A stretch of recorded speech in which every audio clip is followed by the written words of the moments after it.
Welcome back to the Global Ledger. I'm Justin. In our last episode, we explored pension funds. We called them the slow-moving giants that stabilize the long end of the market. Today, we go to the opposite extreme. Fast, aggressive, opportunistic, highly leveraged, deeply embedded in dealer balance sheets. We're going to talk about hedge funds. Depending on who you ask, hedge funds are either sophisticated liquidity providers, volatility dampeners, that could be one, essential market participants would be there, or predators, arbitrage machines, shadow liquidity vacuums, catalyst of instability. The truth is more nuanced and far more interesting. So today we're going to break down what hedge funds really do, why they exist, and why they sometimes stabilize markets and why they sometimes magnify stress. Let's get into it. So what is a hedge fund? The term hedge fund gets thrown around a lot, but at its core, a hedge fund is simple. A hedge fund is a pool of capital that can invest in almost anything using almost any strategy, funded in almost any way. They are fast-moving, unconstrained, they are opportunistic, and deeply tied into global funding markets. Unlike pension funds or mutual funds, hedge funds can short assets. They can use leverage, derivatives, they can borrow in repo, seek arbitrage across markets, take both sides of trades. They are the shapeshifters of modern finance. Hedge funds serve a very specific role. They are the risk takers when dealers cannot or will not warehouse risk. Dealers want to stay near risk neutral.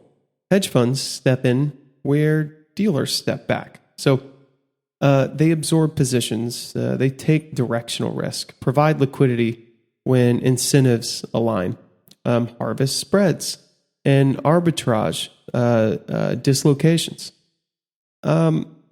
So in that sense, hedge funds can stabilize liquidity when funding conditions are normal, but become destabilizing when funding conditions turn tight.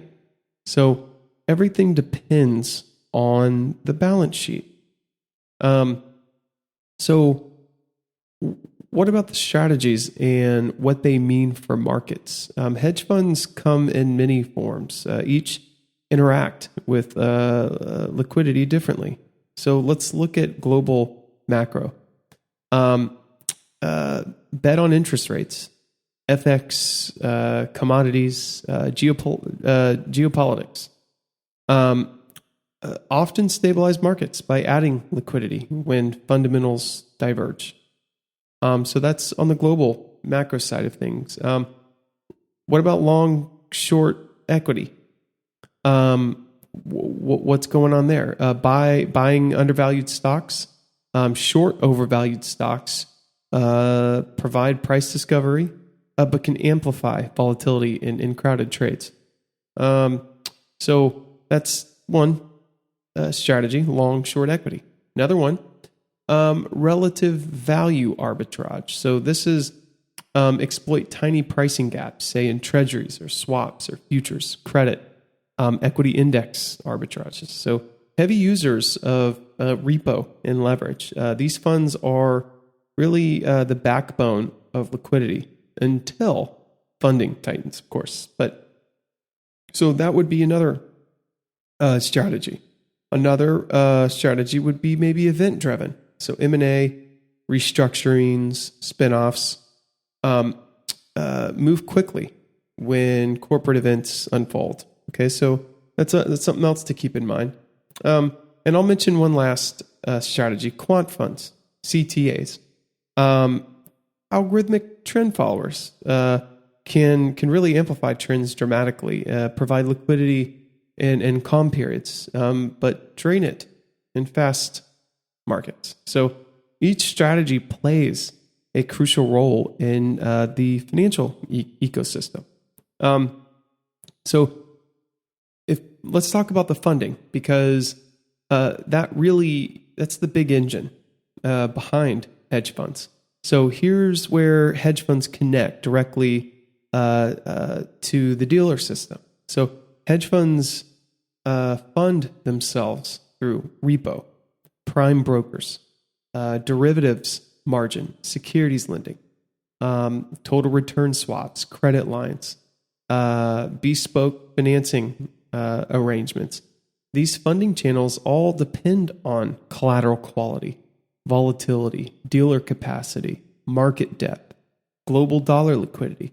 So when funding is cheap and abundant, hedge funds thrive, spreads tighten, liquidity is deep, market efficiency improves, and valuations expand.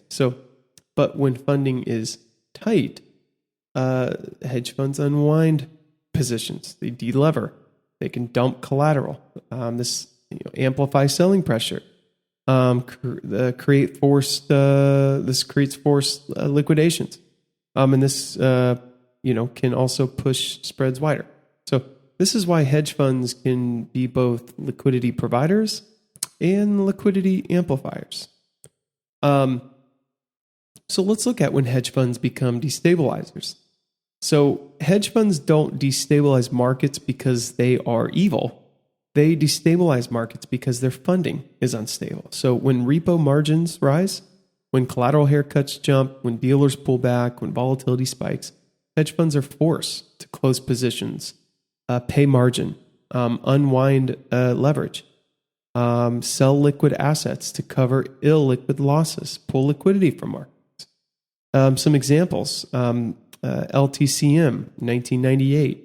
Relative value trades funded with massive leverage.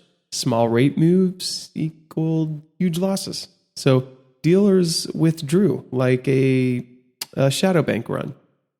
Saw this in 2021. Also, total return swap leverage, sudden margin calls. What's another one? 2007, I would even argue, the quant crisis. So crowded quant factors unwound simultaneously. Funding pressures cascaded into sell-offs. So when funding is fragile, hedge funds magnify shocks. When funding is stable, however, hedge funds smooth shocks. So hedge funds and dealer balance sheets are another important thing to talk about. Hedge funds cannot operate without dealers because dealers provide repo lines, provide leverage, derivatives, lend securities, extend margin, clear trades. This creates a dynamic where dealers set the rules of the game, hedge funds play the game. But when dealers compress balance sheet capacity, repo terms tighten, funding disappears, liquidity dries up, and this risk-taking collapses. So this is why hedge funds and dealers form really a mutual dependency.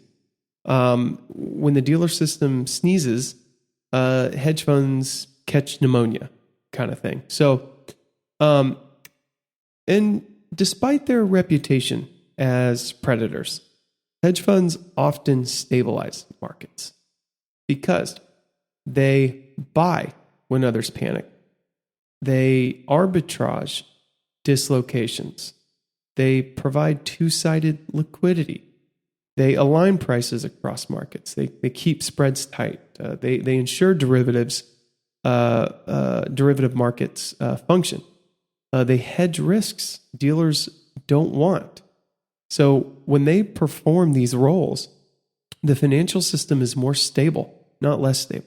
So this is why the BIS calls them the shock absorbers of market-based finance, until they aren't. So are hedge funds good or bad? The truth is, in my opinion, hedge funds are neither predators nor saviors. They are adaptive creatures of the funding environment. They provide liquidity when funding is cheap. They provide liquidity when volatility is low, collateral is strong, when dealer balance sheets are open. But they withdraw liquidity when funding tightens dealer capacity shrinks, volatility spikes. Hedge funds are pro-cyclical. They amplify both calm and chaos. They stabilize until they destabilize. And understanding that really is the heart of understanding who they are and what they are to the system. So thank you for listening to episode 25 of the Global Ledger. We talked about hedge funds, fast-moving, highly leveraged, deeply interconnected players that shape liquidity, amplify signals, and sometimes spark instability. So next episode, episode 26, we're going to dive into sovereign wealth funds. And I call them the quiet power brokers of global capital. Once again, I'm Justin, and thanks for being here.